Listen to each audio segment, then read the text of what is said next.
कि पिछले सत्र 2022 और 2023 में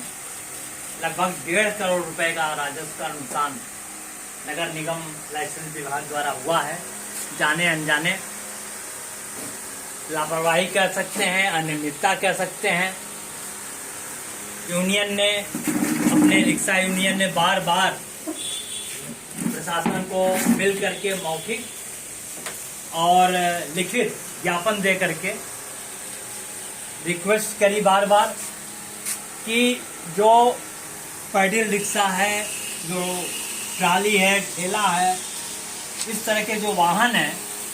जिसका लाइसेंस हमेशा नगर निगम से बनाया जाता रहा है, वो बनाया जाए। बार बार ये कहा गया, बार बार हम सारे साथी एक साथ जाकर के भी मिले और अधिकारियों ने हमेशा एक ही बात कही कि हाँ कार्रवाई हो रही है। लेकिन आज तक यह जब नया सत्र शुरू हो गया हमारा 2023-24, तो मौजूदा हालत देखने के बाद चिंता बढ़ना यूनियन का अपने स्वाभाविक है कि 2 महीना बीत जाने के बावजूद भी अभी तक कोई भी महत्वपूर्ण कार्यवाही होती दिखाई नहीं पड़ रही है। अनुज्ञप्ति अधिकारी महोदय ने कल ही हमारे साथी नरेंद्र जी से कहा था कि हमने डॉक्टर के लिए लिख दिया है, हमने नंबर प्लेट के लिए लिख दिया है और सब कुछ अच्छे से होगा। लेकिन सवाल उठता है, ये हमारी चिंता है हम सारे लोगों की, कि जहां निगम का राजस्व का नुकसान हो रहा है, वहीं गरीब खून पसीना बहा करके पैडल रिक्शा चलाने वाले, ट्राली चलाने वाले हमारे ड्राइवर साथियों का भी, उनके ऊपर भी तो अतिरिक्त भार बढ़ रहा है। ऐसा नहीं है कि पिछले सत्र में अगर उनका लाइसेंस नहीं बना, वाहन का लाइसेंस नहीं बना, नवीनीकरण नहीं किया, तो इस नए सत्र में उनका जब हम फिर बनाएगा तो लाइसेंस विभाग हमारा उनका माफ कर देगा, पिछला वो भी जोड़ करके लेगा। उनके ऊपर भी अतिरिक्त भार पड़ रहा है और हमारे पिछले सत्र का विभाग का नुकसान भी हो रहा है। और उत्तर प्रदेश सरकार जबकि राजस्व की वसूली को प्राथमिकता के तौर पर रखती है और उच्च अधिकारी भी इस पर ध्यान देते हैं, और सिर्फ ध्यान ही नहीं देते हैं, संबंधित अधीनस्थ अधिकारियों को, कर्मचारियों को सस्पेंड तक करते हैं, उनका ट्रांसफर तक करते हैं, उन्हें पनिशमेंट तक देते हैं कि आपने राजस्व के कलेक्शन में, वसूली में नुकसान किया है, यह अनियमितता बढ़ती है। आज बनारस रिक्शा यूनियन अपने इस बैठक में चिंता व्यक्त करता है, साथ ही रोष व्यक्त करता है कि जहां विभाग की लापरवाही या अनियमितता की वजह से पिछले सत्र में लगभग 1.5 करोड़ रुपए का नुकसान उठाना पड़ा, और हमारे जो गरीब असहाय रिक्शा चालक भाई हैं, ट्राली चालक भाई हैं, उनके ऊपर 1 वर्ष का और पिछले वर्ष का अतिरिक्त भार पड़ा है। अब उन्हें यह पैसा अगर वो बनाने आएंगे लाइसेंस बनवाने के लिए, तो वाहन का हो चाहे ड्राइवर का हो, वो इकट्ठा उनको यहाँ जमा करना पड़ेगा। यह सारा का सारा ये बोझ यहाँ के विभाग की लापरवाही का नतीजा है, जो कतई न्यायोचित नहीं है। और एक दूसरी बात जो हम लोगों ने आज करी है, वह यह की है कि ई रिक्शा का लाइसेंस कम से कम जो नगर निगम सीमा अंतर्गत चल रहे हैं, उनका पहले की तरह, प्रारंभिक काल की तरह वाराणसी नगर निगम से ही शुरू कराया जाए, और यह कार्य शासन द्वारा किया जाना है। पिछले दिनों अधिकारी ने भी यह बात बताई थी नगर निगम के, तो नगर निगम के अधिकारी महोदय से यूनियन यह अनुरोध करता है कि आप पॉजिटिव, आप सकारात्मक टिप्पणी के साथ हमारे आंदोलन को संज्ञान में लेकर के वो अपनी संस्कृति के साथ शासन को भेजने का काम करें, जिससे शासन संज्ञान में ले और यह ई रिक्शा चालक, ई रिक्शा वाहन दोनों का ही जो लाइसेंस बनता है नियमतः, और नगर निगम से बनाया जाए। इससे काफी पैसा लाइसेंस में आएगा विभाग में, और जिससे बहुतेरे ऐसे कार्य हैं जो पेंडिंग हैं, उसको यहाँ उस आने वाले पैसे से किया जा सकेगा। और साथ ही हम निवेदन करना चाहते हैं अपने नए महापौर से और नगर आयुक्त महोदय से भी कि जनता की अपेक्षा है, यूनियन हर स्तर पर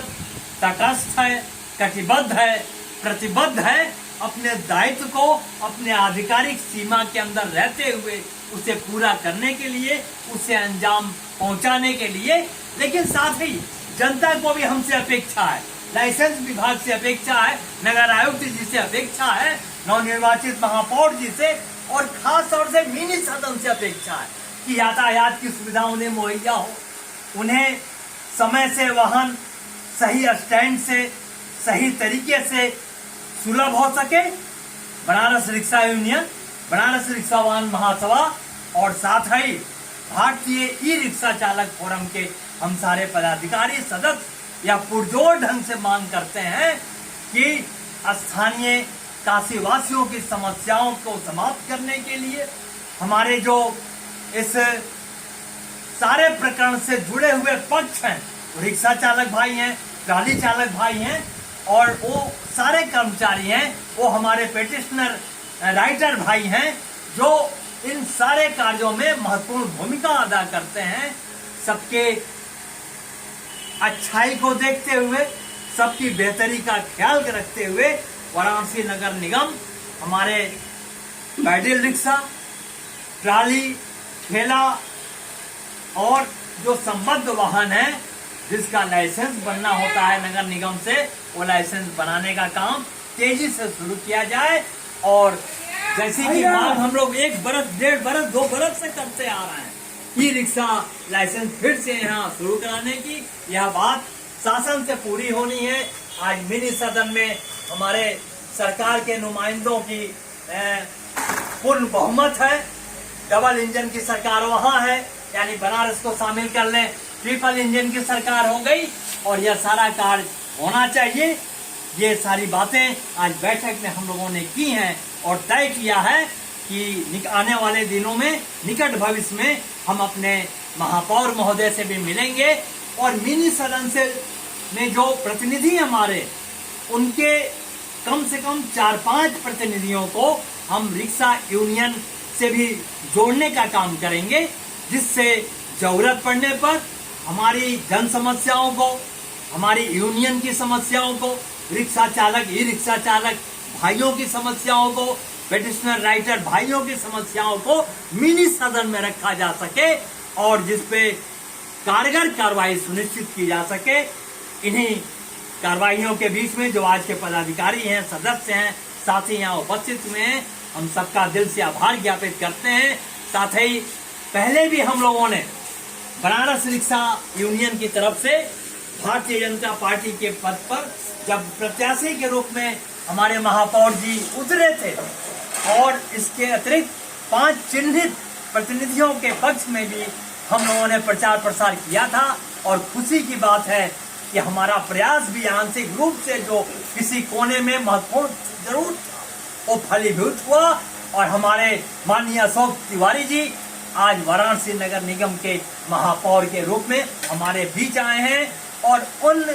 प्रतिनिधियों में से भी जिनका हम लोगों ने प्रचार प्रसार किया था, निस्वार्थ किया था, बिना 1 रुपए की मदद लिए किया था, हमने अपने पॉकेट के पैसे किया था, हम सारे लोगों ने, और हम लोगों ने विजय इसलिए हासिल की। हम लोगों को इत्मीनान है, हम लोगों को आत्मिक संतोष है कि हमने जो भी किया सही नीयत के साथ किया और हम अपने बनारस रिक्शा वाहन महासभा की तरफ से, यूनियन की तरफ से, भारतीय ई रिक्शा चालक वेलफेयर फोरम की तरफ से अपने वाराणसी नगर निगम मिनी सदन खूब बढ़िया से चले, इसके लिए बाबा विश्वनाथ से प्रार्थना करते हैं। और जो निर्वाचित हुए हैं शानदार वोटों के साथ हमारे महापौर जी अशोक तिवारी जी, उन्हें ढेर सारी हार्दिक बधाई है यूनियन की तरफ से। और उन सारे प्रतिनिधियों को जो सभासद के रूप में हमारे मिनी सदन की शोभा बढ़ाने वाले हैं, उन्हें हार्दिक बधाई है, ढेर सारी उज्जवल भविष्य की शुभकामनाएं हैं। साथ ही यह जरूर कहते हुए, जरूर गुजारिश करते हुए कि मिनी सदन खूब बढ़िया से चले, सारे जनता के कार्य हों, भारतीय जनता पार्टी की सरकार है, अब तो यहाँ से लेकर के ऊपर तक की है, कोई कार्य करने में इन्हें बाधा नहीं आने वाली। लेकिन यह जरूर है कि कार्यों पे अंजाम देने के लिए सार्थक पहल करें और उसे फलीभूत होने तक उसमें अपना मन लगाएं। देखें, बहुत बहुत धन्यवाद। हमारे इस चैनल को लाइक करें, सब्सक्राइब करें, भूलें नहीं, ज़रूर से ज़रूर सब्सक्राइब करें।